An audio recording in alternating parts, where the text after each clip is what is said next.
Hello everyone, this is Nishant Sharma and welcome to target for IQ. आज मैं वापस से आपके सामने लेकर आ रहा हूं सीआरपीसी की सेकंड सीरीज। फर्स्ट सीरीज में हमने 30 क्वेश्चंस में अराउंड 50 से 70 क्वेश्चंस ऑटोमेटिकली डिस्कस कर लिए थे। आज वापस से मैं 30 क्वेश्चन लेके आ रहा हूं। हम लोग कोशिश करेंगे कि इसमें भी अराउंड 50 टू 60 क्वेश्चंस हम लोग कवर कर दें, जो कि आपकी जीएलओ की प्रिपरेशंस को और बेटर करेगा और बेस्ट बनाएगा। अब चलते हैं, स्टार्ट करते हैं आज का सेशन। चलिए, तो देखिए पहला क्वेश्चन क्या है। Complaint as defined under section 2D of the CrPC is concerned with, तो जो कि कंप्लेंट होता है जो कि सेक्शन 200 में भी डिफाइंड है सीआरपीसी के सेक्शन 200 में भी आपका कंप्लेंट डिफाइंड है। अब ये पूछा है ये किस ऑफेंस से कंसर्न होती है, तो यहां पूछा है cognizable offence, non cognizable offence, both A and B and none of the above. तो अगर आप सेक्शन 2D देखेंगे या पढ़ेंगे तो उसमें कहीं भी ये नहीं लिखा है कि कंप्लेंट सिर्फ नॉन कॉग्निजेबल केसेस या सिर्फ कॉग्निजेबल केसेस में होती है। कंप्लेंट जो है वो दोनों में होती है, जो कि 200 में रजिस्टर होती है बिफोर मैजिस्ट्रेट के सामने रजिस्टर होती है, जिसमें कि एफआईआर की कोई जरूरत नहीं है। कंप्लेनेंट अपने विटनेसेस को ले जाकर एग्जामिनेशन उसका होकर आपकी कंप्लेंट डायरेक्टर रजिस्टर हो जाती है। तो यह जरूरी नहीं है कि कॉग्निजेबल ऑफेंस हो या नॉन कॉग्निजेबल ऑफेंस हो। तो इसका जो आंसर होगा it consist of both, that means cognizable as well as non cognizable. इसका मतलब इसका जो आंसर होगा ऑप्शन नंबर सी होगा, both. Now proceed to second question. Second question आपकी बात कर रहा है that which of the following statement are true. हमें देखना है इनमें से कौन सा स्टेटमेंट जो है वो सही है यानी करेक्ट है। Inquiry means every inquiry including a trial conduct under the CrPC. तो इंक्वायरी जो होती है, हम जो इंक्वायरी देखते हैं सेक्शन नंबर 2G में, तो उसमें आपका ये लिखा है inquiry means every inquiry other than a trial. उसमें ट्रायल इंक्लूड नहीं है, क्योंकि ट्रायल की स्टेज फ्रेमिंग ऑफ चार्ज होने के बाद होती है। After framing of charge frame होने के बाद ही आपका ट्रायल स्टार्ट होता है और चार्ज फ्रेमिंग होने से पहले आपकी इंक्वायरी चलती है। तो पहला क्वेश्चन तो गलत हो गया। इंक्वायरी अब हम पढ़ते हैं B. Inquiry means every inquiry other than a trial conducted under the CrPC by a magistrate. ये एग्जैक्टली सही ऑप्शन है। 2G में भी सेम टू सेम यही आपका लिखा हुआ है, that inquiry means every inquiry other than a trial. और डी कह रहा है investigation includes all the proceeding under the CrPC. Investigation में सारी प्रोसीडिंग इंक्लूड नहीं होती, because investigation does not include inquiry और ट्रायल। इन्वेस्टिगेशन में ना तो इंक्वायरी इंक्लूड होती है और ना ही ट्रायल इंक्लूड होता है। इसका मतलब इसका करेक्ट ऑप्शन होगा option number B, that means inquiry includes every inquiry other than a trial. चलते हैं अगले क्वेश्चन पे। क्वेश्चन नंबर 3 में क्या कह रहा है, that consider the following statement. अब ये स्टेटमेंट क्या क्या बोल रहा है, that investigation is made by a police officer. Exactly सही बात है, इन्वेस्टिगेशन जो है वो पुलिस ऑफिसर के द्वारा ही करी जाती है। Second, the object of police investigation is to collect evidence. Police का जो इन्वेस्टिगेशन जो करती है वो उसका जो मेन पर्पस होता है सेक्शन 160 में, 161 में, 162 में, वो प्रॉपर आपका कलेक्शन ऑफ एविडेंस होता है कि एविडेंस आपका एफआईआर रजिस्टर होने के बाद एविडेंस को कलेक्ट करना है, जो फाइनली चार्जशीट के तौर पे मजिस्ट्रेट के सामने पेश किया जाएगा। अब क्वेश्चन है the object of police officer is to collect evidence. ये भी एकदम बिल्कुल सही स्टेटमेंट है। थर्ड है investigation is a judicial proceeding. तो इन्वेस्टिगेशन आपकी जुडिशियल प्रोसीडिंग नहीं होती है, इसमें मजिस्ट्रेट का कोई रोल नहीं होता, इसके लिए ये जुडिशियल प्रोसीडिंग नहीं होती है। तो ये आपका हो गया गलत। और फोर्थ ऑप्शन है investigation is not a judicial proceeding. तो इन्वेस्टिगेशन, जैसे कि हमने अभी बताया, इन्वेस्टिगेशन जुडिशियल प्रोसीडिंग नहीं होती है। तो इसका करेक्ट ऑप्शन हो गया आपका फर्स्ट, सेकेंड एंड फोर्थ। अब देख लेते हैं ये कहां पर है। तो ये देखिए दे रखा है ऑप्शन नंबर बी में, that means option number B is the correct option. चलते हैं अगले क्वेश्चन पे। क्वेश्चन नंबर 4 जो आपकी बात कर रहा है, क्वेश्चन नंबर 4 इतना कह रहा है that investigation includes all proceeding conducted by a police officer. Investigation में सारी proceeding conducted by police officer होती है। ऑप्शन में देखते हैं क्या कह रहा है। For the collection of evidence, जैसे कि प्रीवियस क्वेश्चन में अभी हमने डिस्कस किया है कि इसका पर्टिकुलर पर्पस है वो कलेक्शन ऑफ एविडेंस होता है। ये ऑप्शन बिल्कुल सही है। For inquiry that then a trial, और फॉर ट्रायल, इंक्वायरी के लिए भी होता है, ट्रायल के लिए भी होता है, और ऑल ऑफ दी अबव। तो आपका इन्वेस्टिगेशन की जो प्रोसीडिंग है वो सिर्फ और सिर्फ आपके कलेक्शन ऑफ एविडेंस को ही इंक्लूड करती है, क्योंकि ये इंक्वायरी और ट्रायल जो स्टेज है ये आपकी मजिस्ट्रेट का डोमेन है, इसमें पुलिस ऑफिसर का कोई रोल नहीं है। इसका मतलब इस पर्टिकुलर क्वेश्चन का जो आंसर है वो है option number A, for the collection of evidence, आपका जो इन्वेस्टिगेशन का पर्पस होता है। चलते हैं अगले क्वेश्चन पे। क्वेश्चन नंबर 5 अब क्या कह रहा है? क्वेश्चन नंबर 5 आपकी बात कर रहा है that which of the following is not correctly match, इनमें से कौन सा पर्टिकुलर ऑप्शन जो है वो करेक्टली मैच नहीं हो रहा है। तो अब जैसे कि इंक्वायरी ऑप्शन है, इंक्वायरी मैंने अभी बताया 2G में आपका डिफाइंड है, जुडिशियल प्रोसीडिंग प्रॉपर्ली 2I में डिफाइंड है, प्लीडर 2Q में डिफाइंड है, लेकिन पुलिस स्टेशन 2O में डिफाइंड नहीं है, और पुलिस स्टेशन है 2S में डिफाइंड। अब इसको याद करने का क्या तरीका है, how to remember that police station being mention under section 2S, उसको याद करने की ट्रिक सिंपली इसलिए है, सिंपली इतनी है, पुलिस स्टेशन भी S से है, इसका सेकंड वर्ड S है, और यहां पर भी S है। 2S में आपका पुलिस स्टेशन दे रखा है, S means station, S means station, आपका पुलिस स्टेशन, ये हम लोग ऐसे याद कर सकते हैं, 2S में दे रखा है। अब चलते हैं, इसका मतलब इसका जो करेक्ट, जो रॉन्ग ऑप्शन है वो है ऑप्शन नंबर सी। चलते हैं अब अगले क्वेश्चन पे। अगला क्वेश्चन आपका कह रहा है समन्स केस मींस, तो समन्स केस कौन सा केस होता है? जैसे कि हम लोग पढ़ते हैं सेक्शन 2W में समन्स केस, सेक्शन 2X में warrant case. Summons case simply ये बात करता है जो पर्टिकुलर ऑफेंसेस जिनका पनिशमेंट 2 इयर्स या उससे कम का है वो समन्स केस होते हैं, और जिनका पनिशमेंट 2 इयर्स या उनके ज्यादा का है वो होते हैं वारंट केस। समन्स केस दे रखा है 2W में और वारंट केस दे रखा है 2X में। अब देख लेते हैं क्वेश्चन पूछ क्या रहा है। Summons case means relating to offence and not being a warrant case. तो अगर हम 2W देखेंगे तो उसमें यही दे रखा है, जो भी वारंट केसेस की कैटेगरी में नहीं आ रहा है वो आपका समन्स केस होगा। जो भी वारंट केस की कैटेगरी में, इसका मतलब 2 ईयर से जिसका पनिशमेंट कम है वो सारा का सारा समन्स केसेस की कैटेगरी में आएगा। तो इसका करेक्ट ऑप्शन जो होगा relating to offence and not being a warrant case, ये आपका करेक्ट ऑप्शन हो जाएगा, क्योंकि बाकी के ऑप्शन इसमें इंक्लूड कर रहा है 7 ईयर्स, ये समन्स केस नहीं है।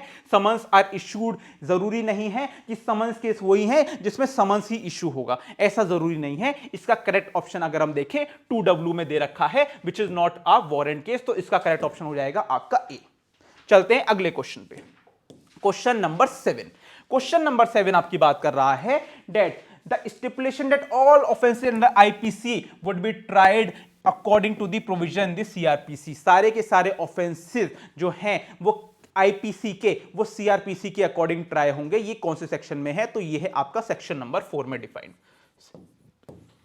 सेक्शन नंबर 4 इसकी बात करता है कि सारे ऑफेंसेस आपके जो भी आईपीसी में हैं वो सीआरपीसी के अकॉर्डिंग ही ट्राइबल होंगे। तो यहां पे ऑप्शन नंबर बी में दे रखा है आपका 4, क्योंकि 6 में आपका क्लासिफिकेशन ऑफ कोर्ट की बात कर रहा है, और 3 में आपका एक टाइप का आई थिंक सेविंग की बात कर रहा है, 5 में भी कोर्ट्स की बात करता है, लेकिन जो 4 है उसमें बोला है कि कोई भी सीआरपीसी का जो भी ट्रायल है, जो भी आईपीसी में ऑफेंसेस हैं वो आपकी सीआरपीसी के अकॉर्डिंग ही ट्राइबल होंगे। तो इसका मतलब इसका ऑप्शन होगा option number B, that is 4th option. चलते हैं अगले क्वेश्चन पे। Who can appoint a police officer as an assistant public prosecutor? अब यह बात है कि पुलिस ऑफिसर को भी असिस्टेंट पब्लिक प्रोसिक्यूटर कौन अपॉइंट कर सकता है। तो अगर इसके लिए हम लोग देखें सेक्शन 25 का क्लॉज 3, उसमें यह डिफाइंड है कि डिस्ट्रिक्ट मजिस्ट्रेट एक्सेप्शनल सर्कमस्टांसेस में, जहां पर कोई मान लीजिए असिस्टेंट पब्लिक प्रोसिक्यूटर अवेलेबल नहीं हो रहा है, उस केस में the district magistrate has the power to appoint the police officer as the assistant public prosecutor for that matter concern, उस पर्टिकुलर मैटर के लिए। अब देख लेते हैं इसमें डीएम कहां पर है, तो डिस्ट्रिक्ट मजिस्ट्रेट दे रखा है ऑप्शन नंबर सी में, that mean C is the correct option. चलते हैं अगले क्वेश्चन पे। Now the next question. आप देखिए जो हम लोग क्वेश्चन देख रहे हैं उसमें सेक्शंस भी देख रहे हैं, उसमें पॉइंट ऑफ डिस्कशन भी कर रहे हैं, इसमें जितनी चीजें हो सकती हैं इस सेक्शन से कनेक्टेड हम लोग सारा ही कवर कर रहे हैं। एक क्वेश्चन में बहुत सारे क्वेश्चन हम लोग के कवर हो रहे हैं।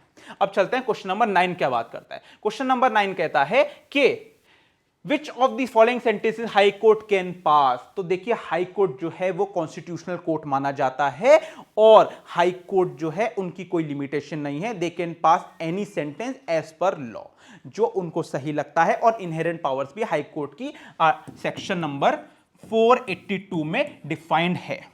तो high court can pass any sentence as per law, उसके लिए कोई रिस्ट्रिक्शन नहीं है। अब देख लेते हैं ऑप्शन कहां पर है। ऑप्शन नंबर डी कह रहा है any sentence authorised by law, जो भी सेंटेंस ऑथोराइज करता है हाई कोर्ट को, high court can pass that particular sentence without any kind of restriction. तो इसका ऑप्शन हो जाएगा option number D is the correct option. अब चलते हैं अगले क्वेश्चन पे, क्वेश्चन नंबर 10। क्वेश्चन नंबर 10 आपकी बात करता है that the an order of life imprisonment may be pass by. जो लाइफ इंप्रिजनमेंट का ऑर्डर है वो कौन सा पर्टिकुलर जज या मजिस्ट्रेट पास कर सकता है। तो अगर हम देखते हैं इसमें सेक्शन 28 एंड 29 में डिफाइंड है कि कितना पनिशमेंट कौन कौन से जजेस एंड मजिस्ट्रेट पास कर सकते हैं। तो लाइफ इंप्रिजनमेंट का जो पनिशमेंट है वो आपका पास कर सकता है सेशंस जज। सेशंस जज के हाथ में पावर है, लाइफ इंप्रिजनमेंट का पनिशमेंट भी पास कर सकता है और डेथ सेंटेंस भी पास कर सकता है, but subject to confirmation of high court. High court की कंफर्मेशन आपको लेनी पड़ेगी पहले।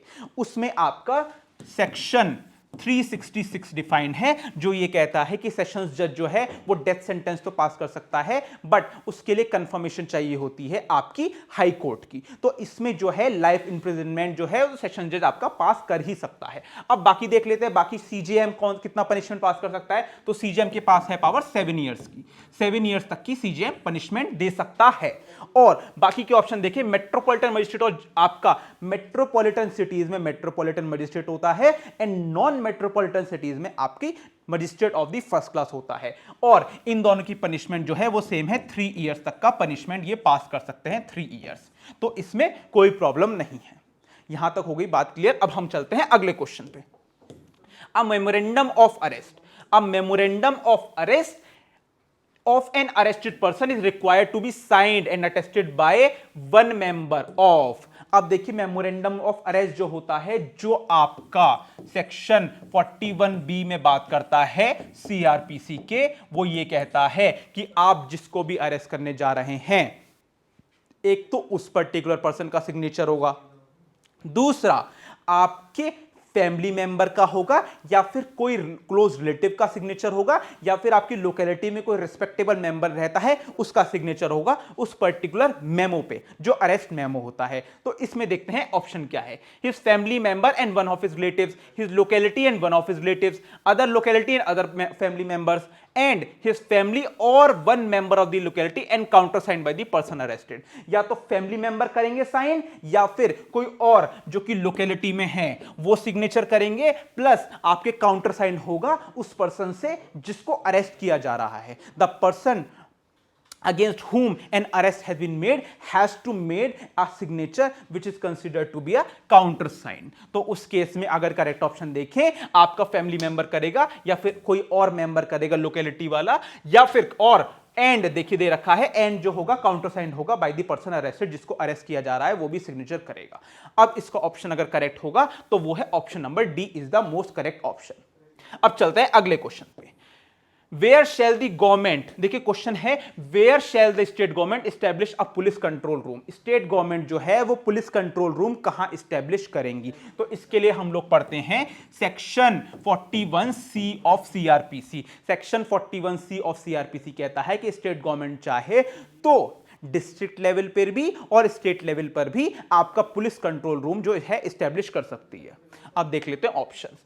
Eight district level, at state level, but not at panchayati level. अब जो इसका करेक्ट ऑप्शन होगा वो है option number D, that is A and B both are the correct option. दोनों जगह कर सकता है। चलिए अगले क्वेश्चन पे हम लोग मूव ऑन करते हैं। क्वेश्चन नंबर 13 क्या बात करता है। क्वेश्चन नंबर 13 आपका कह रहा है that under which provision an arrested person has right to meet an advocate of his choice during interrogation. Advocate अगर आपको अरेस्ट कर लिया है तो आपका राइट बनता है कि आप पुलिस को बताइए कि I have a right to legal representation and I want an advocate to be defended on my behalf. मैं चाहता हूं कि कोई एडवोकेट मुझे डिफेंड करे मेरे बिहाफ पे, और इंटेरोगेशन के थ्रू मैं चाहता हूं उस एडवोकेट से बात करना। लेकिन during investigation does not mean through out investigation. Through out investigation ये भी क्वेश्चन प्रीलिम्स में बनता है कि पूरे इन्वेस्टिगेशन के पीरियड में आप क्लेम नहीं कर सकते कि मेरे साथ एडवोकेट को ही होना चाहिए, अदरवाइज पुलिस आपसे पूछताछ कर ही नहीं पाएगी। It will hamper the interest of police authorities if all the time your advocate is present during the investigation. तो उस केस में आपका ड्यूरिंग है लेकिन थ्रू आउट इन्वेस्टिगेशन आपका नहीं हो सकता। अब देख लेते हैं इसमें कौन सा सेक्शन बात करता है। तो इसका बात करता है सेक्शन 41D, आपकी इस पर्टिकुलर जो राइट है एक्यूज पर्सन का कि अरेस्ट होने के बाद इंटेरोगेशन के दौरान उसके पास राइट है आपको एडवोकेट से मिलने का, वो बात कर रहा है। Option number D is the most correct option, क्योंकि 39 आपका बात करता है कि पुलिस ऑफिसर की क्या ड्यूटी बनती है, 40 आपकी विलेज के रिगार्डिंग बात करता है, और आपका 41A जो है वो आपका ये बात करता है नोटिस सर्व करने का, कि अगर अरेस्ट करने की जरूरत नहीं है तो उसमें आप नोटिस भी सर्व कर सकते हैं, जिसमें कि आपका जजमेंट आया था Arnesh Kumar versus state of Bihar, और रिसेंटली जजमेंट आया था सत्येंद्र कुमार अंतिल वर्सेस सीबीआई 2022, और ये 2014 का जजमेंट है। इसमें ही बोला था कि आपको नोटिस सर्व करना है अगर आपको अरेस्ट नेसेसरी नहीं लग रहा। सत्येंद्र कुमार अंतिल की मैंने अपने यूट्यूब पे सेपरेट वीडियो बनाई है, अगर आपको टाइम हो तो प्लीज देखिएगा, अच्छी वीडियो बनाई है बहुत। अब देखिए दूसरी बात, आप लोग को इंटरेस्ट आएगा उस वीडियो में। अब देखिए इसमें बात कर रहा है, तो अगर इसका करेक्ट ऑप्शन देखें तो ऑप्शन नंबर 41D। अब चलते हैं अगले ऑप्शन पे। अब क्वेश्चन नंबर 14 क्या बात करता है? क्वेश्चन नंबर 14 बात कर रहा है that provisions relating to health and safety, health और सेफ्टी जो अरेस्टेड पर्सन की है वो किस प्रोविजन में डिफाइंड है? तो वो आपकी सेक्शन 55A में बात करता है कि जो भी पर्सन अरेस्ट कर रहा है एक्यूज्ड को 55A में उसकी ड्यूटी बनती है कि हेल्थ की और सेफ्टी की उसकी केयर करे, to whom the arrest has been made, जिसको भी अरेस्ट किया गया है और जिसने अरेस्ट किया है उसकी ड्यूटी बनती है कि अरेस्टेड पर्सन का ध्यान रखे। ये कौन से सेक्शन में है? ये है आपका सेक्शन नंबर 55A में, क्योंकि 60A में ये कह रहा है कि जो भी अरेस्ट होगा वो सीआरपीसी के प्रोविजंस के अकॉर्डिंग ही होगा, और आपका 50A इतनी बात करता है कि कोई भी अरेस्ट कर लिया गया है उसका प्रॉपर डायरी में एंट्री करें, रजिस्टर में नोटिस आप एंट्री करेंगे और उसके फैमिली मेंबर्स को नोटिस देंगे, और 53A में जो एक्यूज होता है रेप का उसका मेडिकल एग्जामिनेशन होता है। अब जो मोस्ट करेक्ट ऑप्शन है that is option number 55A, that is option number C is the correct option. अब चलते हैं अगले क्वेश्चन पे, question number 15। Every warrant of arrest shall remain in force. तो जो भी मजिस्ट्रेट किसी एक्यूज या विटनेस के अगेंस्ट वारंट इशू करता है, वारंट जो है वो आपका मजिस्ट्रेट इशू करता है आपका एक्यूज्ड और विटनेसेस के अगेंस्ट भी वारंट इशू हो सकता है। बहुत लोगों को यह डाउट रहता है कि सिर्फ एक्यूज के अगेंस्ट ही होता है, बट विटनेसेस के अगेंस्ट भी हो सकता है वारंट, अगर वो विटनेस नहीं आ रहा है कोर्ट में बार बार बुलाने के बाद। तो अब बात है कि अगर एक बार वारंट इशू हो गया कोर्ट ने, once the court has issued the warrant, तो वो वारंट कब तक, उसका टाइम जो है वो कब तक वो जो है वारंट वैलिड रहेगा, ये बात हो रही है। अब warrant of arrest shall remain in force, कब तक वो फोर्स में रहेगा? तो तब तक वो एग्जीक्यूट ना हो जाए, जब तक उस पर्सन को अरेस्ट ना कर लिया जाए जिस पर्सन के अगेंस्ट वारंट इशू हुआ है, या फिर उस पर्टिकुलर कोर्ट ने ही जिसने वारंट इशू किया है उसने वो कैंसिल ना कर दिया हो, क्योंकि सेक्शन नंबर 70 बात करता है इस चीज की कि until it is cancelled by the court और इट इज बीन एग्जीक्यूटेड, या तो वो एग्जीक्यूट नहीं हो जाए या फिर उसको कोर्ट ने ही जिसने इशू करा है उसने कैंसिल ना कर दिया हो। In these two cases the warrant, otherwise the warrant will remain in force except in these two cases। तो इसका जो ऑप्शन करेक्ट होगा वो होगा option number D, that is only 1 and 2 are the correct option. अब चलते हैं अगले क्वेश्चन पे। क्वेश्चन नंबर 16 आपकी बात करता है attachment of property. Attachment of property of the person absconding. जो भी पर्सन एब्सकॉन्ड कर रहा है, सपोज ये मानिए कि किसी पर्सन के अगेंस्ट प्रोक्लेमेशन इशू हो गया है और स्टिल वो भागने की कोशिश कर रहा है, कोर्ट में अपीयर नहीं हो रहा है, तो कोर्ट के पास जो लास्ट रिजॉर्ट बनता है वो उसकी प्रॉपर्टी को अटैच करने का बनता है।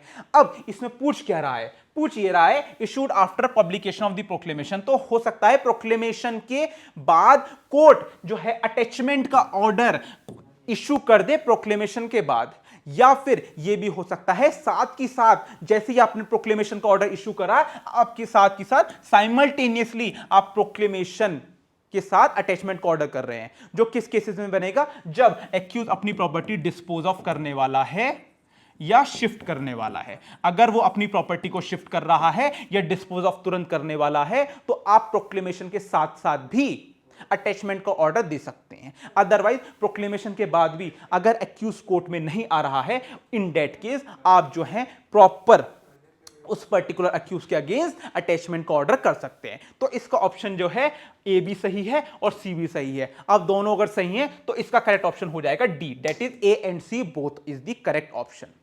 चलते हैं अगले क्वेश्चन पे। Who can issue search warrant in respect of postal और टेलीग्राफ अथॉरिटी? पोस्टल और टेलीग्राफ अथॉरिटी में सर्च वारंट कौन इशू कर सकता है? तो इसके लिए हम लोग पढ़ते हैं section number 92 of CrPC. Section number 92 of CrPC में यह कह रहा है कि पोस्टल और टेलीग्राफ अथॉरिटी में जो वारंट इशू होगा वो डीएम और चीफ जुडिशियल मजिस्ट्रेट ही कर सकते हैं। Only district magistrate and chief judicial magistrate. अब देखते हैं ऑप्शंस। डिस्ट्रिक्ट मजिस्ट्रेट और CGM exactly correct. Any civil court is wrong, revenue court is also wrong, only high court is also wrong. तो correct option जो होगा इसका that is option number A, that is DM and CGM can only issue search warrant in the against postal और telegraph authority. तो इसका correct option होगा option number A, that is DM and CGM, that is chief judicial magistrate and district magistrate. चलते हैं अगले question पे। Question number 18 क्या बात करता है? क्वेश्चन नंबर 18 ये बात कर रहा है that to set aside forfeiture under section 95 में जो फॉरफीचर हो गया है, जिसमें कि आप सेडिशन, अगर सेडिशन के रिगार्डिंग कोई मटेरियल है, ऑब्सीन है, सेक्शन 292 में कोई ऑब्सीन मटेरियल है आईपीसी के, तो उस केस में स्टेट गवर्नमेंट जो है वो आपका सारा का सारा जो भी मटेरियल है उसको सीज कर देती है। अब क्वेश्चन अराइज होता है कि अगर सीज हो गया है तो आप किस कोर्ट में जाएंगे? उस सीजर के ऑर्डर के अगेंस्ट। तो इसके लिए सेक्शन बात करता है सेक्शन नंबर 96। सेक्शन नंबर 96 कहता है कि आप मूव करेंगे हाई कोर्ट। आप मूव करेंगे हाई कोर्ट। हाई कोर्ट में पिटीशन डालेंगे जिसमें एटलीस्ट 3 जजेस आपकी पिटीशन को सुनेंगे, एटलीस्ट 3 जजेस। इतनी बात है। अब देख लेते हैं ऑप्शन में क्या है। To set aside forfeiture under 95 of the CrPC, the court application में भी गिवन। कहां पे आप एप्लीकेशन डालेंगे? तो जैसे कि मैंने अभी बताया है हाई कोर्ट, और 3 जजेस सुनेंगे सेक्शन 96 में। अब इसका करेक्ट ऑप्शन है high court, that is option number B. लेकिन इस क्वेश्चन के साथ साथ हमने 3 क्वेश्चन और कवर कर लिए। सेक्शन 96 में बात करता है हाई कोर्ट जाएंगे और एटलीस्ट 3 जजेस आपके सुनेंगे उस पर्टिकुलर एप्लीकेशन के ऊपर। इतनी बात हो गई। अब चलते हैं अगले क्वेश्चन पे, क्वेश्चन नंबर 19 बात करता है according to section 97, section 97 of CrPC, who is not competent. देखिए यहां नेगेटिव क्वेश्चन है, who is not competent to issue search warrant. कौन अथॉरिटी है जो कि कंपिटेंट नहीं है सर्च वारंट के इशू के लिए? अब अगर हम सेक्शन 97 की देखें तो इसको बोला जाता है मिनी हैबियस कॉर्पस केस। इसमें सिंपली इतनी बात करता है, अगर किसी को इलीगली डिटेन कर लिया जाता है तो उसके लिए आप किस अथॉरिटी के पास जाएंगे उसको, उस पर्टिकुलर पर्सन को रिलीज करवाने के लिए। ये इस पर्टिकुलर सेक्शन में, सेक्शन 97 में बात करता है। अब जो इसका करेक्ट ऑप्शन है वो है आपका डीएम, एसडीएम या जुडिशियल मजिस्ट्रेट फर्स्ट क्लास। अब देख लेते हैं कहां पर दे रखा है। इसमें देखिए DM, SDM, judicial magistrate first class तीनों सही है, लेकिन क्वेश्चन में पूछा था विच इज नॉट कंपिटेंट। तो नॉट कंपिटेंट कौन नहीं है? Sessions court is not competent for this particular section, that is section number 97। इसमें आपका डीएम, सीजेएम और judicial magistrate first class are only being empowered to issue search warrant. Under 97 की जहां तक बात हो रही है वहां पे कोर्ट ऑफ सेशन नहीं आएगा। इसकी मतलब करेक्ट ऑप्शन होगा ऑप्शन नंबर डी, जो कि नेगेटिव क्वेश्चन है। चलते हैं अगले क्वेश्चन पे, question number 20। In proceeding under 107 of CRPC, an executive magistrate may require to execute a bond for keeping peace for such period not exceeding। अब देखिए ये जो बॉन्ड भराया जाता है ये आपका सेक्शन 106 से सेक्शन 110 की बात करता है। अब इसको याद करने की ट्रिक क्या है पहले वो देख लेते हैं। जहां तक टाइम पीरियड की बात है तो जितने टाइम का बॉन्ड भराया जाता है, अगर हम सिर्फ और सिर्फ सेक्शन 106 जो स्टार्टिंग का सेक्शन है एंड सेक्शन 110 जो लास्ट सेक्शन है, अगर इन दोनों सेक्शन की बात करें तो इसमें दे रखा है 3 इयर्स का बॉन्ड भराया जाएगा, 3 इयर्स का। और बाकी इनके बीच में जो भी सेक्शन बचे 107, 108 एंड 109, यहां पे सिर्फ और सिर्फ 1 ईयर का बॉन्ड भराया जाएगा, सिर्फ और सिर्फ 1 साल का bond. Starting section, and section 106, 110 3 years और मिडिल सेक्शन 107, 108, 109 में आपके 1 ईयर का बॉन्ड भराया जाता है। क्वेश्चन में अब देख लेते हैं क्या पूछा गया है। इन प्रोसीडिंग अंडर 107, तो 107 पूछा है, 107 हमारा मिडिल में आ रहा है जिसका है आपका 1 ईयर, 1 ईयर के लिए भराया जाएगा। अब देख लेते हैं 1 ईयर कहां पर है, तो 1 ईयर आपका ए में ही दे रखा है। इसका करेक्ट ऑप्शन माना जाएगा ऑप्शन नंबर ए। यहां तक हो गया clear, option number A is the correct option. अब चलते हैं अगले क्वेश्चन पे, question number, just a second, question number 21। Question number 21 अब कह रहा है, देखिए वापस से अब इसी पे आया, 109 के बारे में पूछ रहा है कि 109 as security for the good behaviour from a suspected person can be executed for a period not exceeding. तो 109 भी कितने बात करता है, 109 भी 1 ईयर की ही बात करता है। That is option number C is the correct option. हम लोगों ने 1-2 क्वेश्चन में 3 से 4 क्वेश्चंस आपके डिस्कस कर लिए हैं जो कि आपके जीएलओ में आ सकते हैं। अब देखिए क्वेश्चन नंबर 22 पे हम लोग मूव ऑन करते हैं। क्वेश्चन नंबर 22 आपका क्या कह रहा है, which of the following magistrate can order the habitual offenders of robbery और house breaking to execute a bond. ये आपकी हैबिचुअल ऑफेंडर्स की जहां तक बात है ये आपका दे रखा है सेक्शन 110 में, जिसमें कि एग्जीक्यूटिव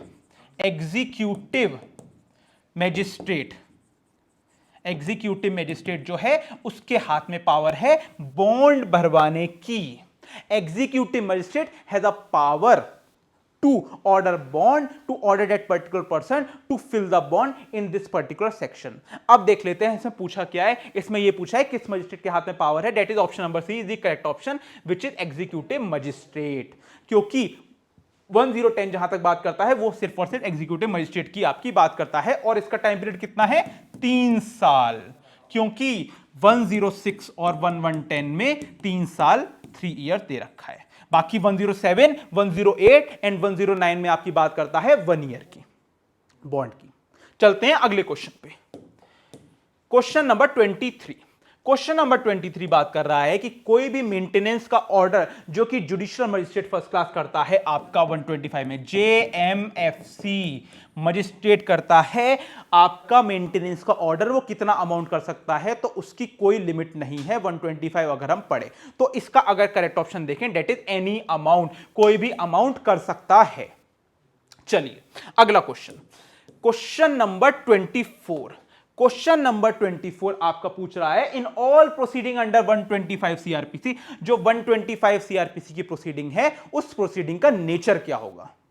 क्या वो वारंट ट्रायल होगा, क्या वो समरी ट्रायल होगा, और it will be a summons trial. ये क्वेश्चन में पूछा गया है। अगर हम इसके लिए सेक्शन 126 देखें तो वहां लिखा है इसकी सारी प्रोसीडिंग समन्स केसेस की तरह ट्रायबल होगी, जो कि बात करता है सेक्शन 250 से 259 के बीच में, जो आपका 251 से 259 के बीच में आपका समन्स ट्रायल की बात करता है। और मेंटेनेंस की जितनी भी प्रोसीडिंग चलती हैं वो आपकी इसी के अकॉर्डिंग चलती हैं, विच इज समन्स केसेस, क्योंकि 126 में लिखा हुआ है सेक्शन 126 में कि जितनी भी प्रोसीडिंग चलेगी वो समन्स केसेस के अकॉर्डिंग ही चलेगी मेंटेनेंस वाली में। चलते हैं अगले क्वेश्चन पे, question number 25। An order to pay monthly allowance for maintenance under section 125 of the code of civil criminal procedure in favor of a married woman and against her may be cancelled। कब कब court cancel कर सकता है maintenance का order? अब देखते हैं options. She has obtain divorce and they after remarried, अगर डाइवोर्स ले लिया है और डाइवोर्स लेने के बाद उन्होंने शादी कर ली है, बिल्कुल सही बात है, तब आपका मेंटेनेंस का ऑर्डर जो है वो कैंसिल हो जाएगा। Second, she has been divorce by the husband and received whole of such sum, अगर सारा ही सम उन्होंने ले लिया है जिसमें कोर्ट ने ऑर्डर किया था, तो आगे का कुछ सम देने का कोई भी सवाल नहीं पैदा होता। No question will arise if she has taken all the amount at one point of time, उन्होंने ले लिया है। Third option, she has obtain divorce from the husband surrendering her right of maintenance, उन्होंने खुद ही सरेंडर कर दिया है अपना मेंटेनेंस का राइट। अब इसमें देखे जाएंगे, ये भी ऑप्शन करेक्ट है, बी भी ऑप्शन करेक्ट है and C is also correct. तो अगर इसका करेक्ट ऑप्शन देखेंगे, अब इसका करेक्ट ऑप्शन है option number D, that is all of the above. 125 में अगर सरेंडर हो गया है, सरेंडर कर दिया है उन्होंने डाइवोर्स के बाद रीमैरिज कर ली है, या फिर उन्होंने सारा सम एक ही बार में ले लिया है, इन तीनों केसेस में कोर्ट कैंसिल कर देगा उनका मेंटेनेंस का ऑर्डर, जो आपका मेंटेनेंस का ऑर्डर पास हुआ है कोर्ट में। अब चलते हैं अगले क्वेश्चन पे। एफआईआर, देखिए एफआईआर पे अब क्वेश्चन आया है। एफआईआर में यह बात कर रहा है डेट FIR रिपोर्ट मींस कि फर्स्ट इंफॉर्मेशन जो रिपोर्ट होती है सेक्शन 154 में जो फाइल होती है आपकी CRPC के, उसका मतलब होता क्या है, what does it exactly mean, इसका पूछ रहे हैं। A complaint made to the high court, a complaint made to the magistrate, a complaint filed under 199 or information relating to commission of cognizable offense giving to an officer in charge of police station। जो प्रथम सूचना report आप police officer को देते हैं कोई भी crime होने के बाद, उसको ही FIR बोला जाता है। तो ये कहां पर है, ये आपका ऑप्शन नंबर डी में कह रहा है, तो इसका ऑप्शन होगा option number D is the correct option. अब चलते हैं अगले क्वेश्चन पे। अगला क्वेश्चन आपका 27 बात करता है। क्वेश्चन नंबर 27 कह रहा है, in first information report an offence is cognizable and other is non cognizable. एक तो ऑफेंस आपका कॉग्निजेबल है और एक ऑफेंस है आपका नॉन कॉग्निजेबल, तो उस पर्टिकुलर रिपोर्ट का नेचर क्या होगा? तो अगर इसका आंसर देखें, सेक्शन 156 में लिखा हुआ है, सेक्शन 156 एंड 155 में इसका आंसर लिखा है कि अगर कोई भी ऑफेंस जो है आपने किसी पुलिस ऑफिसर को इंफॉर्मेशन दी है और वो इंफॉर्मेशन एक कॉग्निजेबल बता रही है और एक नॉन कॉग्निजेबल ऑफेंस बता रहे हैं, लाइक थेफ्ट एंड मर्डर, तो उसमें अगर आप सेपरेट करा रहे हैं, सेपरेट ट्रांजैक्शन में हुआ है, तो उसका नेचर पूरा कॉग्निजेबल ही आपका ट्रीट किया जाएगा। तो अब इसका देख लेते हैं ऑप्शन क्या है। द होल केस, पूरा का पूरा केस जो है वो आपका कॉग्निजेबल नेचर का ही माना जाएगा और उसमें नॉन कॉग्निजेबल का कोई उसमें रोल नहीं है और बाकी के ऑप्शंस भी उसमें कोई रोल नहीं है, neither it be A summons और इट बी अ वारंट, क्योंकि ये बाद में देखा जाता है समन्स केस है, वारंट केस है, अभी तो सिर्फ और सिर्फ FIR की बात हो रही है जिसमें कि पूरा केस कॉग्निजेबल माना जाएगा। तो इसका करेक्ट ऑप्शन है ऑप्शन नंबर ए। अब चलते हैं अगले क्वेश्चन पे। क्वेश्चन नंबर 28 आपकी कह रहा है, a magistrate empowered under section 190, अगर मजिस्ट्रेट सेक्शन 190 ऑफ CRPC में, जिसमें मजिस्ट्रेट कॉग्निजेंस लेता है, में order N investigation by police in a cognizable offence, जब पुलिस ऑफिसर FIR रजिस्टर नहीं करता है, उसके बाद सेक्शन 154 में कंसर्न सुपरिटेंडेंट ऑफ पुलिस आपकी FIR लॉन्च नहीं करता है, तब आपके पास अल्टीमेट ऑप्शन बचता क्या है? तो वो अल्टीमेट ऑप्शन के बारे में ही कौन सा सेक्शन बात करता है, सेक्शन 156 सब क्लॉज 3, जो कि सी में है, जो कि ये कहता है कि आप मजिस्ट्रेट के पास जाइए, वहां पर एप्लीकेशन दीजिए और वहां पे आप बताइए कि पुलिस ऑफिसर ने एज वेल एज जो स्टेट सुपरिटेंडेंट, जो concern district superintendent of police है, उन्होंने मेरी FIR लॉन्च नहीं करी, इसलिए मैं आपके पास आया हूं। तो 156(3) में मजिस्ट्रेट ऑर्डर करता है पुलिस को FIR लॉन्च करने के लिए, यह बात कर रहा है। इसका मतलब इसका करेक्ट ऑप्शन है option number C is the correct option. चलते हैं अगले क्वेश्चन पे, question number 29। When investigation cannot be completed within 24 hours, जब इन्वेस्टिगेशन जो है 24 घंटे के अंदर अंदर कंप्लीट नहीं हो पा रही है, तब आप क्या करेंगे? ये क्वेश्चन में पूछा गया है। That when investigation cannot be completed within 24 hours, the largest period for which an accused can be remanded to police custody. अगर इन्वेस्टिगेशन 24 आवर्स में पूरी नहीं हो रही है तो कितने टाइम तक पुलिस कस्टडी को रिमांड मिल सकती है बाय द कोर्ट? इसके लिए बात करता है सेक्शन 167 CRPC का, जो कि यह कहता है कि 15 दिन से ज्यादा पुलिस रिमांड नहीं दे सकता कोर्ट, सिर्फ और सिर्फ मैक्सिमम 15 दिन। अब देखते हैं 15 दिन है कहां? 15 दिन है ऑप्शन नंबर बी में, that is 15 days is the correct option. इसका करेक्ट ऑप्शन होगा ऑप्शन नंबर बी, क्योंकि 10 डेज रॉन्ग है, 13 डेज रॉन्ग है and 30 days are also wrong, तो it's correct option is option number B. चलते हैं अगले क्वेश्चन पे, क्वेश्चन नंबर 30। आज का जो लास्ट क्वेश्चन है हमारा, क्वेश्चन नंबर 30, वो ये कह रहा है डेट ए को अरेस्ट कर लिया गया और डिटेन कर लिया गया कस्टडी में, accusation for the offence of punishable with imprisonment for life. A को अरेस्ट कर लिया गया क्योंकि उसने कोई ऐसा ऑफेंस किया था जिसका पनिशमेंट था लाइफ इंप्रिजनमेंट, आजीवन कारावास। तो इस केस में उसको कितने टाइम की आपकी पर्टिकुलर जो आप उसको कस्टडी में रख सकते हैं, जो कि police custody plus judicial custody में रख सकते हैं, वो है आपका 90 डेज। 90 डेज तक रख सकते हैं, क्योंकि कोई भी पनिशमेंट जिसका क्योंकि कोई भी ऑफेंस जिसका पनिशमेंट 10 ईयर से प्लस है तो 90 डेज, और 10 ईयर से लेस है तो आपका 60 डेज तक आप उसको पुलिस प्लस जुडिशियल कस्टडी में रख सकते हैं। और जब ये टाइम एक्सपायर हो जाता है तो उसके पास राइट बन जाता है डिफॉल्ट बेल लेने का, डिफॉल्ट बेल लेने का 167 में, जिसका as a matter of right अपना अधिकार के लिए भी वो as a matter of right claim कर सकता है डिफॉल्ट बेल, अगर उसकी इन्वेस्टिगेशन जो है 60 और 90 डेज में कंप्लीट नहीं हुई है, उस केस में वो ले सकता है। अब देख लेते हैं इसका करेक्ट ऑप्शन क्या है। जहां पे लाइफ इंप्रिजनमेंट है तो उसकी कस्टडी जो हो सकती है वो हो सकती है मैक्सिमम 90 डेज। 90 डेज के बियॉन्ड वो उसको कस्टडी में या रिमांड में नहीं रखा जा सकता। उसके बाद उसको डिफॉल्ट बेल मिल जाती है अगर वो क्लेम करेगा तो, डिफॉल्ट बेल। तो इस पर्टिकुलर क्वेश्चन का जो आंसर है वो है option number C is the correct option. अब हमने ये जो आज का सेशन डिस्कस किया है, इसमें बहुत सारे इंपॉर्टेंट सेक्शंस हम लोगों ने कवर किए हैं जो आपके जूनियर लीगल ऑफिसर के लिए बहुत इंपॉर्टेंट है, जो कि राजस्थान में मोस्ट एक्सपेक्टेड अक्टूबर नवंबर तक हो जाएगा।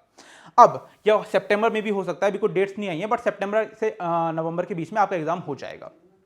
तो ऐसे ही हम लोग डेली बेसिस पे आपके सामने ऐसे ही क्वेश्चंस डिस्कस करेंगे, जिससे आपकी जो प्रिपरेशन है वो और बेटर होगी, वो और इंप्रूव होगी।